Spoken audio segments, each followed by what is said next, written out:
आइए हम लोग अब दूसरे सवाल को ध्यान से देखें। यहाँ वर्ग अंतराल 0 से 60, 60 से 120 इस प्रकार से दिया गया है और इसकी बारंबारता नीचे दी गई है। इस सवाल को यानी कि इसकी हमें माध्य निकालनी है और हमें माध्य को लघु रीति या कल्पित माध्य विधि द्वारा बनाना है। हमने 5 कॉलम इसमें लिया, इसमें वर्ग अंतराल को शामिल किया और इसकी बारंबारता को इसके सामने लिखकर इसे हमने जोड़ा।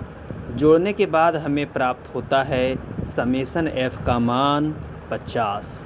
वर्ग चिन्ह जैसा कि हम लोग पहले ज्ञात करते थे उसी तरह से ज्ञात करेंगे। 0 और 60 को हम यहाँ पर जोड़ेंगे, 2 से भाग लगाएंगे, 30 आया। हम देख रहे हैं कि पूरे में यहाँ पर जो अंतराल है वह 60 का है, तो हम आसानी से 30 में 60 जोड़ते चले जाएंगे। तो 30 में 60 जोड़े 90, 90 में 60 जोड़े 150, 150 में 60 जोड़े 210, 210 में 60 जोड़िए तो 270। इस तरह से हम यहाँ पर वर्ग चिन्ह को आसानी से प्राप्त कर सकते हैं अगर वर्ग अंतराल में अंतराल क्या है, समान लंबाई के हों। अब आगे हम यहाँ पर क्या करेंगे, d का मान प्राप्त करने के लिए सबसे पहले हमें d बराबर क्या होता है, x माइनस a का मान हमें चुनना होगा। तो हम यहाँ पर वर्ग चिन्ह को हम देखेंगे कि इसका मध्य का मान हमें 150 प्राप्त हो रहा है। हम 150 हम यहाँ पर क्या करेंगे, घेरा लगा देंगे। यहाँ देखिए 5 वैल्यू है, 5 वैल्यू में हमें यहाँ पर अगर 6 वैल्यू में रहता तो किसी भी हम यहाँ पर वैल्यू को, बीच के वैल्यू को किसी में भी हम ले सकते थे। और हम क्या करेंगे, इसके मान को हम ले लेंगे। अब 30 में 150 को घटाएंगे, क्या हो गया, -120। अब देखिए 90, 90 में 150 को घटाएंगे -60, फिर 150 में 150 को घटाएंगे 0, फिर 210 में 150 को घटाएंगे 60, फिर 270 में 150 को घटाएंगे 120।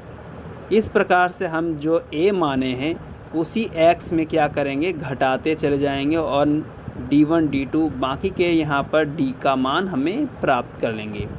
अब हमें क्या है कि fd का मान निकालना, तो हमारा क्या है, 6 गुना -120 -720, 12 छक 72, 12 गुना -60 -720, 18 गुना 0 तो 0 ही हो जाएगा, 4 गुना 60 तो 240, 10 गुना 120 तो 1200। अब हम प्लस वाले को एक जगह जोड़ करके लिख देते हैं तो हमारा 1440 हो जाता है। माइनस वाला को भी जोड़िए तो 20 20 40 7 7 14, यानी कि यहाँ पर 1440। दोनों तरफ एक ही मान आ रहा है तो हमारा क्या हो गया, समेसन एफ डी का मान 0 हो गया। 0 आए माइनस आए उससे घबराने की ज़रूरत नहीं है।